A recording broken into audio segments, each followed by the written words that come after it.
सुनो रे सत के बंजारे, एक बात कहूँ समझाई। या फंदबाजी रची माया की, तामे सब कोई रया उर जाई। तामे सब कोई रया उर जाई। सच्चिदानंद धाम धनी की जय। सुनो रे सत के बंजारे। प्रणाम सुंदर साथ जी, प्रणाम। परमादरणीय सुंदर साथ जी, हमने किरंतन ग्रंथ का 5वां प्रकरण सुनो रे सत के बंजारे कल से ये चिंतन लेके बैठे हुए हैं। और कल आप लोगों को पता चला कि ये प्रकरण के लिए भूमिका में ठट्ठा नगर में चिंतामणि की जागनी के प्रसंग में ये किस तरह से प्रकरण अवतरण हुआ, इस विषय में आपको पूरी तरह कल जानकारी दी गई है। अब आज के प्रसंग में इस प्रकरण को प्रस्तुत करने में महामती प्राण जी ने चिंतामणि जी जो एक कबीर पंथी के एक गादी संभाल रहे हैं, तो उनको बहुत मर्यादा से गादी के ऊपर रख के एक आसन में रख करके रात्रि में जो ये प्रकरण उतरा हुआ था, अब वो उसको पाठ करने को दिया कि आप इसको पाठ करो और हम अर्थ करते हैं करके। अब इसी बहाने पूरा विश्व के ऐसे बहुत चिंतामणि हैं संसार में। महामती प्राण जी के ज़माने में तो एक ही जयराम कंसरा दिबंदर में थे। आज हमारे ज़माने में घर घर जयराम कंसरा और व्यक्ति व्यक्ति जयराम कंसरा। क्यों? सदगुरु से तारतम्य लेकर के सदगुरु के ज़माने में एकदम जागा हुआ, एक बार तारतम्य लेके जाके घर में के सारा भूल गया, फिर प्राण जी को दोबारा जाना पड़ा। तो हम भी तो सदगुरु से तारतम्य लेकर के एकदम किसी मेला भंडारा में एक दो साल एकदम नाचे उछले और 2-4 किताबें भी पढ़ी, बाद में जाकर सब गुरुजन पूछते अरे वो फलाना कहाँ गया, बहुत सेवा भावी था। पूछते अरे वो तो उतारे वेश कियो स्नान। ऐसे ऐसे आता है ना आज भी। तो हमारे अपने अंदर को भी देखें। पहला विद्यार्थी जीवन में बहुत हम एकदम गुरु के पास जाते थे, पढ़ते थे और पारायण में दौड़ते थे। धीरे धीरे संसार ऊपर से आ गया। अब तो कभी कभी पता चलता है, कोई एक सुंदर साथ बोलते थे हम लोगों को रास्ता में देखते हुए, अरे महाराज आप कभी कभी ऐसे रास्ता में चला करो या घर में आया करो, आपको देखते पता चलता है कि हम भी परिणामी हैं। तो आज हमारे अंतस्करण इस हिसाब से माया के उलझन में हो सकता है। ऐसे चिंतामणि जी जैसे व्यक्तित्व, हम भी कोई पद में रह करके, कोई प्रतिष्ठा में रह करके, रामकृष्ण परमहंस ने कहा है माया का बढ़िया रूप है कि कामिनी कांचन कीर्ति, संसार फैलाने वाले वृत्ति और कांचन धन और कीर्ति प्रतिष्ठा, यही माया का रूप है करके 3 क रामकृष्ण परमहंस उपदेश में मेन ये कामिनी कांचन और कीर्ति से बच के रहना करके उनका उपदेश में आता है। ऐसे ही कि चिंतामणि जी का भी रोग प्राण जी को पता चला। एक तो अपने सिद्धांत कबीर का सिद्धांत में जाए तो कबीर तक नहीं पहुँचे, कमाल तरफ लगे हुए हैं और चमत्कारिक बात कर रहे हैं। तो अब उनको प्राण जी ने ऐसे व्यक्तित्व को माध्यम बना करके परब्रह्म परमात्मा श्री राज जी ने महामती के मुखारविंद से ये प्रकरण अवतरण करवाया। क्या बोले? सुनो रे सत के बंजारे, सत्य के व्यापार करने वाले। अब आइए बहुत कम शब्द में हम अपने आप को एक रियलाइज करने के तरफ जाएं, एक एक शब्द के ऊपर ध्यान दें। नॉर्मली हम क्यों धार्मिक बनते हैं? हम क्यों एक प्रकार के हृदय में इनकम्प्लीटनेस या एक अपूर्णता का क्यों फीलिंग होता है? क्योंकि हमारे कान में शब्द गया है कि ये संसार असत्य है, और लगता भी है कि किसी से संबंध लगाओ 2-4 दिन बढ़िया संबंध फिर टूट जाता है। किसी चीज़ से हमें बहुत आनंद दिया जा लगता है, फिर 2-4 दिन में उससे फिर मन हट जाता है। हर पल विवेकशील प्राणी जो मनुष्य इस चीज़ को अनुभव कर रहा है, तो शास्त्र पहले बोल दिया कि तुम्हारा ये शरीर ही असत्य है और आत्मा ही सत्य है। ये बात पहले से ही धर्मशास्त्र में है और महापुरुषों ने अनुभव कर दिए हैं। तो उसी से अब हमारा यहाँ साधक निकलता है कि मुझे भी ये असत संसार से, ये जड़ संसार से मुझे वैराग्य आया है। अब मुझे सत्य का खोजी करना है, अपने आप को जानना चाहता हूँ, सत्य आत्मा परमात्मा में जानना चाहता हूँ। ये पहले से ही ये संसार में ऋषि परंपरा से और सभी पैगंबर और साधारण व्यक्ति हम जैसे लोग भी मन में लगता है कभी कभी कि ये वास्तव में सबके पीछे क्या है। कोई बोलते हैं परमात्मा सत्य है, कोई बोलता है परमात्मा ज्ञान स्वरूप है, परमात्मा चित्त स्वरूप है। तो अब उस रास्ता में निकले हुए व्यक्ति कहाँ तक जा करके अटक गया है, महामती प्राण जी देखते हैं। क्योंकि महामती प्राण जी के पास तारतम्य ज्ञान है। ये तारतम्य का लोकेशन आपको बताऊं, एक अंधेरा कमरा में एक आप जुगनू को भी वहाँ पर प्रकाश होता है, तो थोड़ा कुछ कम से कम जुगनू यहाँ है, पता चलता है कि उसके उजाला से उसको तो पता चलता है। उसमें दिया जलाए तो दिया का भी तो प्रकाश होता है, और उसके पेट्रोल मैक्स जला दें तो फिर दिया के प्रकाश से थोड़ा ज़्यादा है। उसी अंधेरा में और बिजली लगा दीजिए तो और उजाला हो गया। ऐसे का ये सब प्रकाश का ही लाइन है, ये सब ज्ञान का ही लाइन है। तो इसका मतलब हुआ ज्ञान का भी दर्जा जब सूर्य उदय हो जाता है प्रकाश के दर्जा में, तब तो फिर कोई कृत्रिम प्रकाश की जरूरत नहीं, वो स्वभावतः नेचुरल प्रकाश, सूर्य का प्रकाश। ये प्रकाश के विषय में हमें इतना ज्ञान है।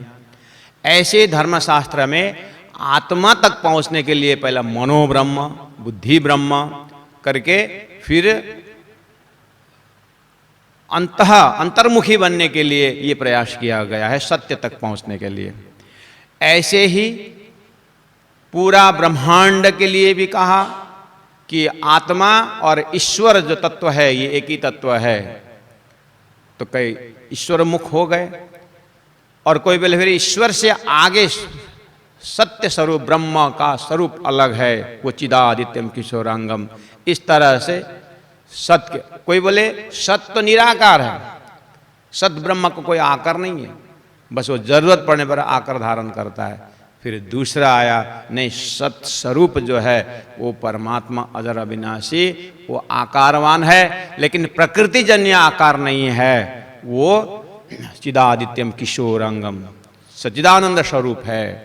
ऐसे ऐसे मान्यता संसार में है। तो महामती प्राण जी अपने अंदर तारतम्य ज्ञान से बोल रहे हैं, अर्थात उनको पूरा ये सत्य का भंडार कहाँ है, चित्त का भंडार किस तरह से है, और यानी पिंड में जो है ब्रह्मांड में क्या है, और पिंड के अंदर जो चेतना है ब्रह्मांड के अंदर जो चेतना है, और दोनों से परे जो शुद्ध चेतना वो कहाँ है, कैसा है, किस स्वरूप में है। और ये सब जानकारी का पूरा व्यक्तित्व महामती प्राण जी, आज चिंतामणि जैसे व्यक्तित्व जो सत्य के रास्ता में तो निकला है, लेकिन कहीं अटक गया है, कोई अहंकार में अटक गया है, कोई प्रतिष्ठा में अटक गया है।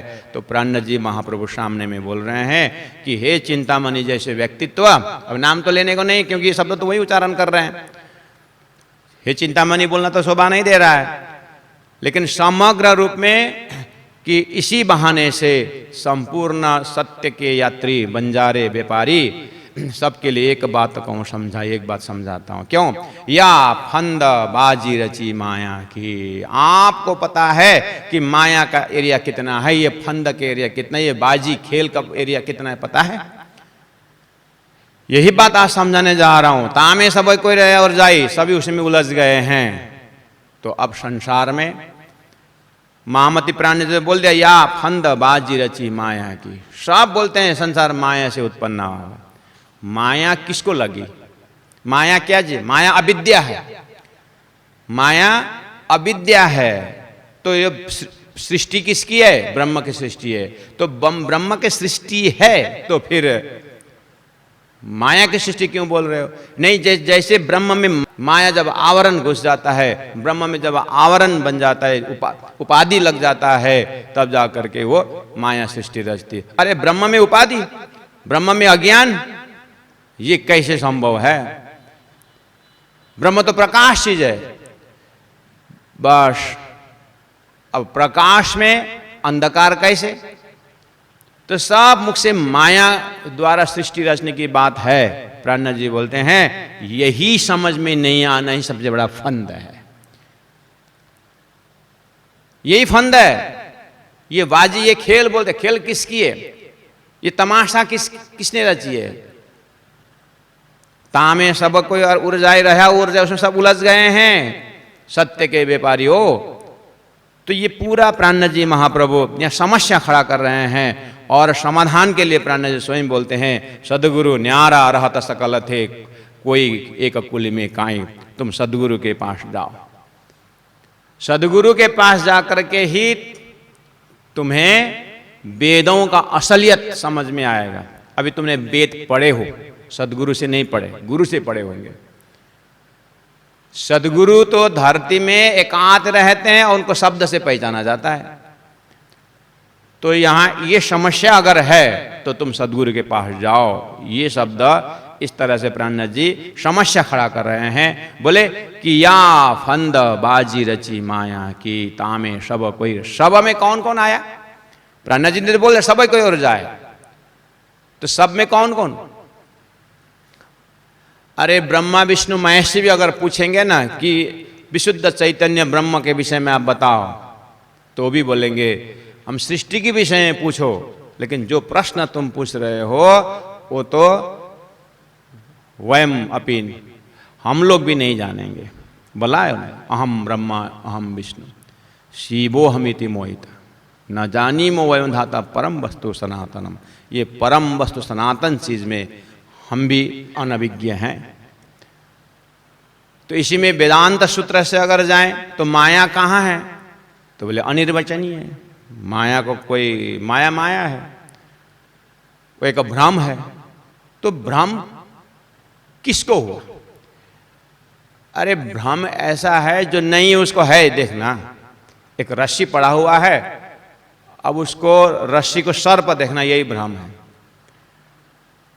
तो रस्सी को सर्प देखने का मतलब हुआ कि पहला कहीं सर्प देखा है, ओरिजिनल सर्प कहीं है, इसलिए तो भ्रम की बात आ रही है। तो संसार अगर भ्रम है, ब्रह्म ही है, लेकिन ये भ्रम पैदा हो गया है, ऐसा बोलते हैं। तो ये भ्रम चीज कहाँ से पैदा हुआ, क्यों हुआ? वो माया से हुआ। तो माया क्यों भ्रम? माया चीज क्या है? वो तो अनिर्वचनीय है। बस इसी में गोल गोल है प्यारे भक्तजन महानुभाव। महामति प्राणनाथ जी का तारतम है, और तारतम का सूत्र अगर लगा के देखेंगे तो ये आटी आनी ये सब उड़ जाता है। लेकिन चिंतामणि जी अभी इतना आसान से तारतम का कंसेप्ट समझने वाले भी नहीं हैं, और ये अभी समझने के पात्र भी नहीं हुए। इसीलिए एक दो प्रकरण जो है, पहला उनके अंदर का तुम्हारे पास ज्ञान कितना है, पहले शंखा फेंक रहे हैं, और आपके पास भी हम पहुंचेंगे। अभी माया किसको लगी है, माया क्या चीज है? अभी जो प्राणनाथ जी के दिल में ये सामने में जो समस्या वाला है उसको पहला परिचय दे रहे हैं कि आटी आने के फांसी लगाई। जब एक झूठ को छुपाने के लिए कितने झूठ बोलना पड़ता है, लेकिन पहला वाला झूठ को ही अगर सत्य में पहला वाला झूठी होने ने सत्य बोल दिया तो बाकी सब समस्या समाधान। इसी तरह माया पहला किसको लगी है, ये खेल क्या है, क्यों ये खेल रची गई है, माया सृष्टि रची गई है, ये क्यों का अगर आंसर मिल गया, जो आंसर तारतम्य में है, मिल गया, तो फिर ये आटी आना फांसी कुछ भी नहीं रहेगा। लेकिन वो न समझने के कारण अब धरती में वो कारण पता न चलने के कारण अब क्या हुआ, माया को हटाने के लिए बात हो रही है, लेकिन माया के ऊपर और माया, माया के ऊपर और माया, और दलदल में फंसते जा रहे हैं, ये समस्या हो रही है। तो बोलते हैं आटी आन की फांसी लगाई, वो भी उलटिए दई उल्टाई। हुआ क्या, माया से जैसे ही सर्प, रस्सी को जैसे सर्प देख लिया, अब सर्प डसेगा, अब मैं मरूंगा, इस तरह से भागा दौड़, अब कहाँ कहाँ क्या क्या लाठी और पता नहीं अनेक मंत्र उच्चारण करने से ये सर्प वाला भ्रम जो है ये जाएगा नहीं। इसके लिए तो टर्च लाइट लेके आना पड़ेगा, और ये वास्तव में है ये क्या चीज पता लगने पर, जब रस्सी पता लगेगा तो फिर और भाग दौड़ सब बंद हो जाता है। ये शास्त्रोक्ति विषय है। अब यही भी तारतम बोल रहे हैं, तारतम के उजाले से जाओ कि माया कैसे उत्पन्न हुआ, क्यों उत्पन्न कराई गई, और उस ब्रह्म में माया किसने किसने डाला, ब्रह्म में माया कैसे उत्पन्न हुआ, इस चीज को पता चलते ही ये संपूर्ण डर भय सब समाप्त हो जाता है। वे भी उलटिए दई उल्टाई, उल्टे दी उल्टा हुआ कि नहीं हुआ। सर्प देखने, रस्सी को सर्प देखने के बाद तो उल्टी दे उल्टा, अब कितना उल्टा ही उल्टा, उल्टा ही उल्टा, और दुखी बढ़ता गया। ऐसे ही रूट कॉज न जानने के कारण शरीर में आसक्त हुए, आत्म तत्व न जानने से शरीर में आसक्त हुए, और शरीर बनाया ही ऐसा है कि गुणांग इंद्रिय उल्टा है, और गुणांग इंद्रिय में विषय लगा दिया है। अब नाम ही विषय हुआ, अब आत्मा तत्व का स्वभाव पता नहीं है, आत्मा का गुण को पता नहीं, उधर तो अपने आप को जानने चाह असत समाना, उसके बाद सृष्टि शुरू हो गई है।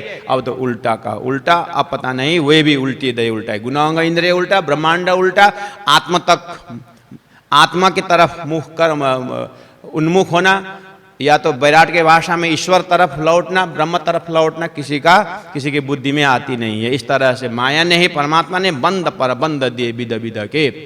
अब एक लोक मर्यादा का बंद, उसके बाद कुल मर्यादा का बंद, और शास्त्र भी दिया तो इतना झंझट दिया है कि शब्द जालम महारण्यम, इतने सारे शब्द बन के आया, बंद के ऊपर और बंद हो गया। विद विद के सो खोली कि न होने जाए, सबके मुख से यही बोलते हैं कि ये तो पार लगने का जैसा ही नहीं लग रहा है।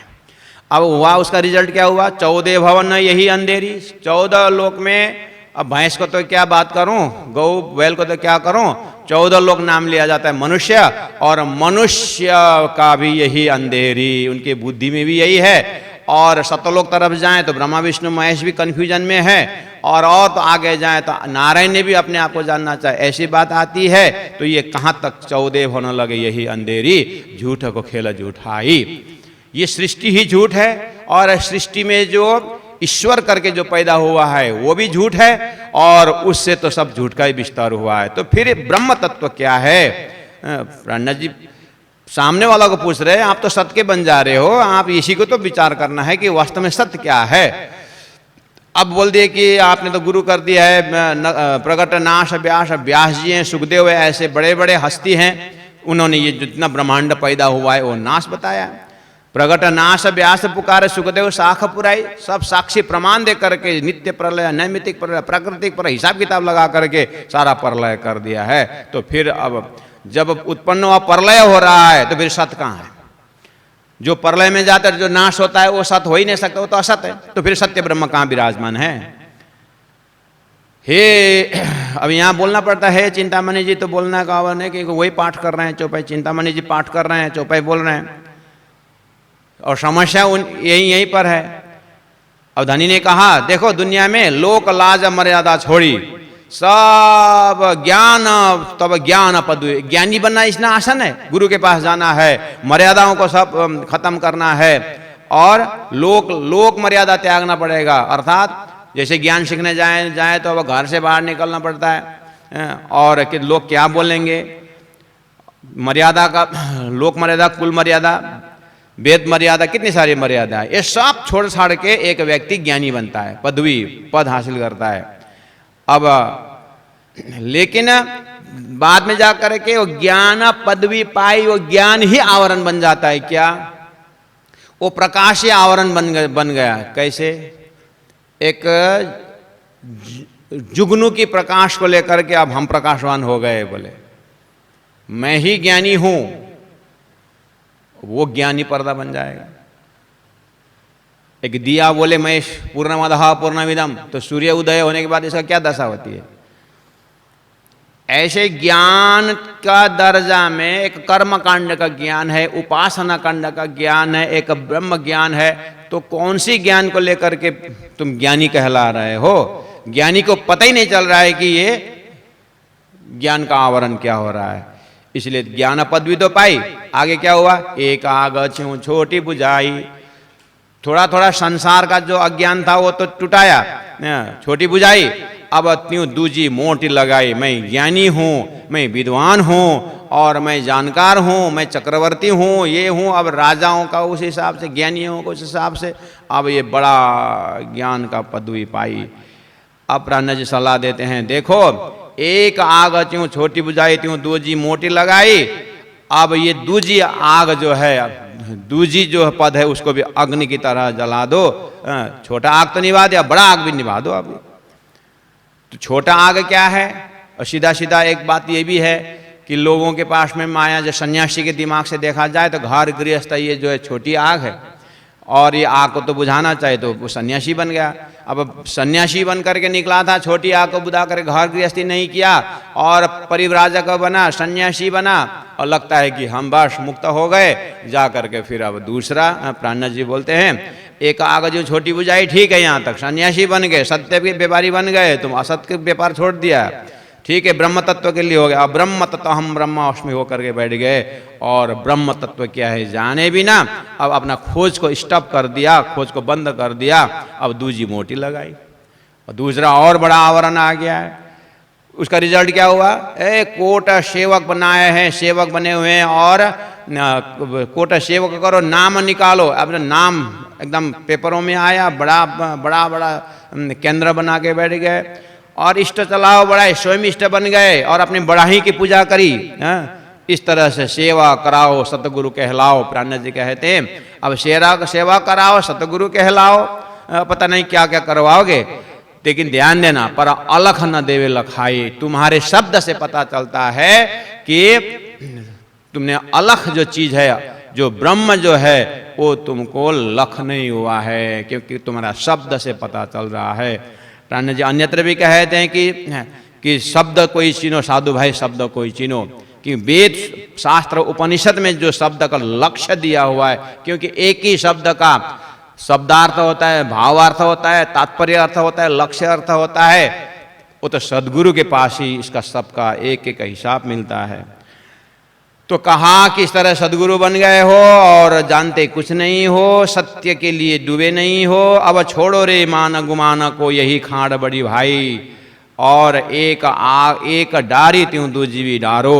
ये छोटा सा घर गृहस्थ संसारी मामला तो तुमने त्याग दिया, अब ये दूसरा अहम ब्रह्म अस्मि वाला भी अब जलाओ देव चतुराई, ये तुम्हारे चतुराई काम नहीं आएगा। अब छोड़ो रे मान गुमान। ये ज्ञान का गुमान जो है ना, ये सबसे बड़ा अंधकार है। शास्त्र पुराण भेष पंथ खोजो और तुम आगे बढ़ो कि शास्त्र क्या बोल रहा है, पुराण क्या बोल रहा है, इन पेड़ों में और ढूंढो, लेकिन पाइए नहीं। यहाँ ब्रह्म तत्व का लक्षण जरूर किया हुआ है, तुमको स्वाध्याय से मिलने वाला नहीं है। स्वाध्याय तुमको मदद जरूर करेगा, लेकिन शास्त्र दृष्टम गुरु वाक्यम, सदगुरु के वाक्य से जाओ तभी मिलेगा। तो सदगुरु कहाँ मिलेगा प्रभु? अरे सदगुरु न्यारा रहता सकल थे। सदगुरु तो यहाँ दुनिया से अलग रहते, कोई एक अकुल में कहीं कलयुग में कहीं कहीं मिलते हैं, कोई एक मिलते हैं। महामति प्राण जी का कहना है कि सदगुरु वही है जो साक्षात परब्रह्म को साक्षात्कार करके बैठा हुआ हो, वही सदगुरु है। सत्य चाहो तो शब्द चिन्हो, अगर तुमको सत्य सदगुरु चाहिए तो शब्द को पहचान करो। तो सदगुरु शब्द कैसे बोलते हैं?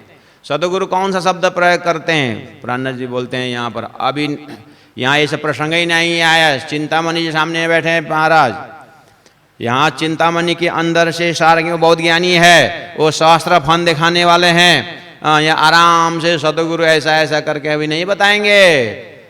इसलिए उनके ही सामने में रख करके ये प्रकरण एक और ये इसी में खुलेगा करके ऐसा मत सोचना कि अब ये आधा घंटा में आप सदगुरु का और भी एक भाई रे बेहद के बन जा रहे हैं, आप कंटिन्यू श्रोता बनोगे तो आप कभी थोड़ा दिमाग भंडाफोर हो जाएगा, नहीं तो ये तो फिर आनंद आ जाए करके होगा नहीं। यहाँ चिंतामणि को भंडाफोर पहला होगा, अगर चिंतामणि से स्वीकार किया तो फिर आपको बताएंगे हाँ ये चिंतामणि की बारी आना है। आप भी अगर चिंतामणि जैसा है तो फिर मेरा करना कुछ नहीं है, और तो और अच्छा चिंतामणि होके बैठेंगे तो हाँ बस गादी तकिया लेके श्रोता बनने का है।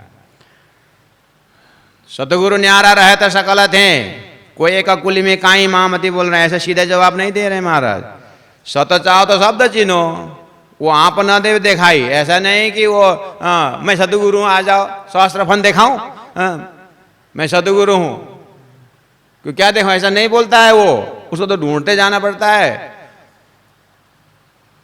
वो बोलता भी नहीं है, उसको तो बोलवाना पड़ता है। सतगुरु के पास जाना इतना आसान थोड़ी है, ऐसे आराम से थोड़ी नहीं पहचाने के, वो कहीं कब आज बोल दिया तो उससे सब पता चलना है।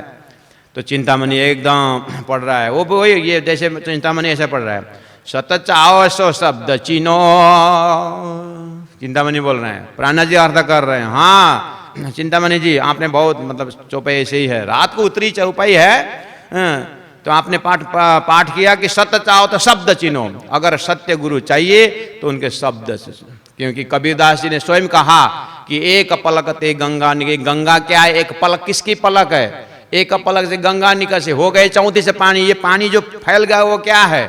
और बोले कबीरदास जी ने अगर ये पंक्ति जो समझे वो सदगुरु है और मैं चेला हूं, इसका मतलब कबीरदास जी भी एक सदगुरु की खोज की बात कर रहे हैं।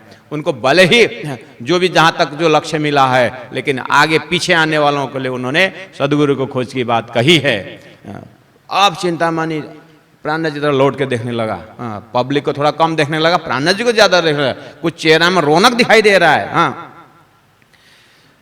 जिना पाया तिन माए समाये राख दो जोर छिपाई, आगे ये भी कह दिया प्राणनाथ जी ने कि जिनको परब्रह्म परमात्मा का सत्यत्व को प्राप्त हुआ ना, वो हल्ला नहीं करेगा ये दिखाऊं वो दिखाऊं, हाँ कहो ऐसा नहीं बोलेगा। हाँ जिन पाए तिन माए समाये, वो तो छुपा के रखता है, राख दो जोर छिपाई, शुद्ध सबे पाइए शब्दों से, इसीलिए शब्दों से पता चलता है। बार बार बोल रहे हैं प्राणनाथ जी। कहने का मतलब है चिंतामणि जी सीधा सीधा अब हमारे टॉकिंग लेवल से बोलूं तो चिंतामणि आपने जो सहस्त्र फन दिखाऊं बोले ना, वो सहस्त्र फन किसका है, शेष नारायण की बात कर रहे हो। शास्त्र बोल रहा है उनसे तो और आगे आदि नारायण है, और आदि नारायण से ऊपर फिर क्षर पुरुष का आवरण जो भी है, हिरण्यगर्भ है, महाविष्णु है, कितने सारी है। आपका तो शब्द से पता चला तो मैं बोला, अब ये सीधा सीधा बोलने को बनता नहीं है, सामने में प्रत्यक्ष बैठे हुए हैं। इसीलिए बहुत इनडायरेक्ट मैसेज फेंक रहे हैं कि साधु सत चाहो तो शब्द चिन्हो। आपने बोला चतुर्भुजी का दर्शन कराऊं, महाराज चतुर्भुजी किसे कहते हैं, वैकुंठ में जो विष्णु भगवान है उनको चतुर्भुजी कहते हैं, और चतुर्भुजी 24 अवतार में आते हैं, उससे आगे तो बुद्ध अवतार कल के अवतार की बात है, और भी आगे नारायण शेष नारायण, ये नारायण कितने सारे नारायण है, सूर्य नारायण है,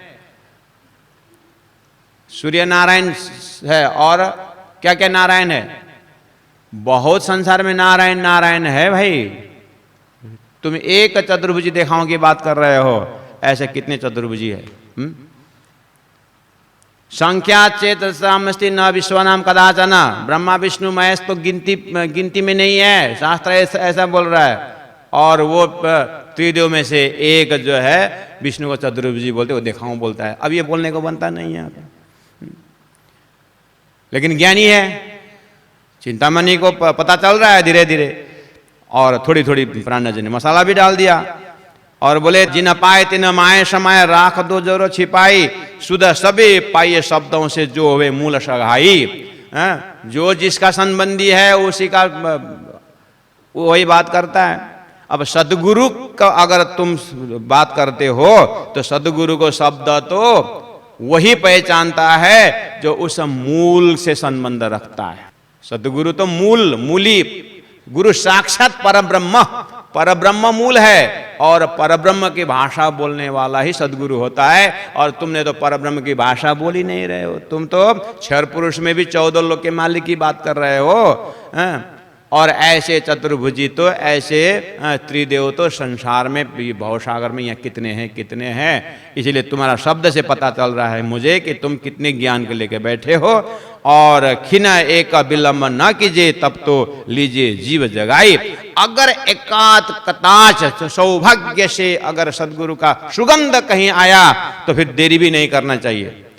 जनता जनार्दन को ज्ञान दे रहे हैं महामती प्राणनाथ जी कि अगर सदगुरु की भनक कहीं पड़ी उनके शब्दों से, जैसे सूरत में जब भीम भट्ट श्याम भट्ट जी जब थे वहां पर, महामती प्राणनाथ जी ने जब ये व्यापक ब्रह्म की बात कर रहे थे तो प्राणनाथ जी ने कहा सूर्य भी तो व्यापक है, सूर्य व्यापक है बोलने में क्या फर्क पड़ता है। तो उन्हीं लोगों ने बोले नहीं, सूर्य व्यापक बोलेंगे तो फिर जल के खत्म हो जाएंगे। अच्छा तुम ही तो बोल रहे ब्रह्म व्यापक है तो ये नाश होने वाली बात है, माया की बात कहाँ से आती है। जब ब्रह्म व्यापक है तो अज्ञानी क्यों है, शास्त्री क्यों चाहिए, गुरु शिष्य का संबंध क्यों चाहिए ब्रह्म व्यापक बोलोगे तो। जब मैं सूर्य व्यापक बोल रहा हूं तो तुमको शंका हो रहा है। तब उन लोगों ने बोला सूर्य व्यापक नहीं है महाराज, सूर्य का प्रकाश व्यापक है। बस यही बात बोल रहा हूं तुमसे कब से मैं कि ब्रह्म व्यापक नहीं, ब्रह्म की सत्ता व्यापक है। तब उनको लगा कि अरे इतनी सी आंटी तो सही, तो सत्ता जरूर और ब्रह्म का स्वरूप तो ब्रह्म धाम में है, मैं कब से बता रहा हूं। अब जाकर के आपस में बोले अरे शब्द आगे निकल गया, ये तो वेदांत से बाहर बोल रहा है करके वो लोग बोले। उसी तरह से ऐसे ही चिंतामणि को लक्षण मिलना चाहिए यहाँ पर कि सदगुरु के बाद ज़्यादा जोड़ दे रहे हैं और बोले कि ऐसा सदगुरु मिले तो देरी भी नहीं करना चाहिए। अब हो सकता है चिंतामणि आप गुरु करने के लिए तैयार हो जाएंगे, आसन से उठ करके गले ले लिया कि हमको शिष्य बनाओ, आप सदगुरु हैं मेरे लिए, बोलने से थोड़ी होता है। तो बोले परम मनुआ दिए बिना हाथ ना आवे भाई, मनुआ दिए बिना जा करके पूरी तरह तद्विद्धि प्रणिपाते न परिप्रश्ने न सेवया, जा करके सूर्य शरणापन्न हुए बिना और मन को पूरी तरह समर्पित किए बिना वो ब्रह्म तत्व पकड़ में, वो गुरु तत्व पकड़ में आने वाला नहीं है। क्योंकि सत्य की बड़ी ठकुराई, ये सत्य जो है ना, सत्य के व्यापार, सत्य ब्रह्म धाम सत्य स्वरूप जो है ये बहुत ठगने वाला है और ये बहुत महत्वपूर्ण की बात है, ऐसे हाथ में आने वाला नहीं है। और उपाय आपको कोई नहीं जिन देवे यहाँ पर बढ़ाई। आप अपनी बढ़ाई जितना भी करो, जितना ज्ञान बगारो, लेकिन पता चलता है सामने वालों का शब्दों से कि इसको गुरु नहीं मिला है। गुरु का शब्द ऐसा नहीं होता है, सदगुरु का शब्द ऐसा नहीं होता है। सदगुरु का शब्द तो परमात्मा और आत्मा के संबंध से और कोई बात ही नहीं होता है। लेकिन यहां तुम्हारा चमत्कारिक शब्द हो रहा है, इसलिए तुमको गुरु नहीं मिले। हम क्लियर देख सकते हैं क्योंकि शास्त्र का मंथन तुम्हारे पास है ही नहीं। अच्छा, इसका मतलब परमात्मा और आत्मा का एक रूपता की बात जब आती है, एक संबंध के जब वो है सदगुरु है क्या, उसमें भी फर्क है महाराज। अगर तुम भाषा प्रयोग करोगे कि जीव और ईश्वर एक है, ऐसा बात ले आया तो भी सत्य की लाइन में है, लेकिन वो परब्रह्म का संबंध की बात नहीं। और आगे इसके संबंध में है, महामती प्राणनाथ जी ने कहा इस तरह से महामत कहे सावचत होइयो मिल्या है अंकुर आय। हे चिंतामणि, बोलने तो नहीं बनता है फिर भी, यानी हम संसार में अगर इतना बात कि अच्छा कि संसार में क्षर पुरुष, ईश्वर और जीव की भाषा ये दृष्टांत है। इसी तरह आगे जो है परब्रह्म परमात्मा और ब्रह्मात्मा की एकता की बातें अगर इस तरह से कान में सुनने आ रहा है तो पकड़ लेना महामती कहे सावत सत्य हुई। ऐसा शब्द प्रयोग करने वाले धरती में कोई गुरु मिले तो फिर समझना कि थोड़ा अंकुर मेरा बन रहा है, मिल्य है अंकुर आई, अंकुर के साथ अंकुर मिलने का संभावना है। तब तो क्या करना, झूठी छूटे सांची पाइए। इतने अंकुर से आगे बढ़ोगे तो तुमको सदगुरु ही ये शब्द प्रयोग कर सकता है, तो तुमको सदगुरु मिला जैसा लक्षण होगा। सदगुरु मिले तो फिर झूठी छूटे। ये जितने भी 14 लोक अष्टावरण ज्योति स्वरूप गायत्री करके जितने भी क्षर पुरुष है ये झूठा, और ये शरीर संसार जो जीव जो है ये सारा जीव भाव खत्म हो जाएगा। झूठी छूटे और सांची पाइए। सच्चा ब्रह्मा यथा नाम तथा गुण, जैसा ब्रह्म का गुण है, जैसे ब्रह्म का धाम है, ऐसे ही मिलने वाला है। लेकिन सतगुरु लीजिए रिझाई, अगर सतगुरु को प्राप्त हो और सतगुरु को सेवा द्वारा रिझाया हो तो फिर उस व्यक्ति को, उस आत्मा को सही अर्थ में वो सत्य का व्यापारी बनेगा। और सुनो रे सत के बंजारी, भाई रे वेद के बंजारे, तुम देखो ये मनुष्य का खेल। फिर आगे प्राणनाथ जी इतना शब्द, इतना बोलने के बाद अब फिर ये वो माया का फंद से खेल कैसे बनता है, मन का खेल कैसे बन गया और मन से परे ब्रह्म का धाम कैसा है, उस चीज को फिर वो एक बार और प्राणनाथ जी महाप्रभु बताते हैं। तब जा करके थोड़ा थोड़ा चिंतामणि को फिर जैसे ही ये भी एक प्रकरण है, 17 चौपाई का प्रकरण जब फिर आ जाता है, चिंतामणि फिर कल फिर वो बैठेंगे आसन में और प्राणनाथ जी फिर उसके ऊपर ये बात रखेंगे, तो हो सकता है कल हमारे चिंतामणि जी का समझ ढक्कन खुलेगा और वो फिर साष्टांग प्रणाम करके मारो काले कुत्ते को बोलेंगे। तो फिर आप लोगों से फिर बैठ के सलाह करेंगे कि अब आप हमारा काला कुत्ता गया कि नहीं गया, लेकिन यही सबको खाता रहता है। तो तारतम सागर जो है, ये दोनों प्रकरण का भाव, आज एक प्रकरण का भाव रखे, कल और महामती प्राणनाथ जी को दिल में कैसे आत्मा को कैसे जगाना है, शंका फेंक रहे हैं और उनके अंदर शंका जब और बढ़ के आएगा तो फिर वो पूछेंगे, तो फिर उसको निशंका करेंगे। तब जाकर के फिर प्राणनाथ जी कहे थे अब कुछ लाइन में आएगा, हे वासना अब तुम चलो अगम के पार। अब उस अगम के पार क्या है फिर बाद में बताएंगे। इस तरह से सिलसिला बैठ रहा है, आज के लिए यहीं रखते हैं। बोलो श्री प्राणनाथ प्यारे की जय। महमत कहे सावचेत होइयो, मिलिया है अंकुरों आए, झूठी छूटे सांची पाइए, सतगुरु लीजे रिझाए, सतगुरु लीजे रिझाए। बोलो श्री प्राणनाथ प्यारे की जय। सतगुरु महाराज की जय। सर्व सुंदर साथ की, तीनों पुरी धाम की, गुरुजी 108 मंगलदास महाराज की प्रणाम।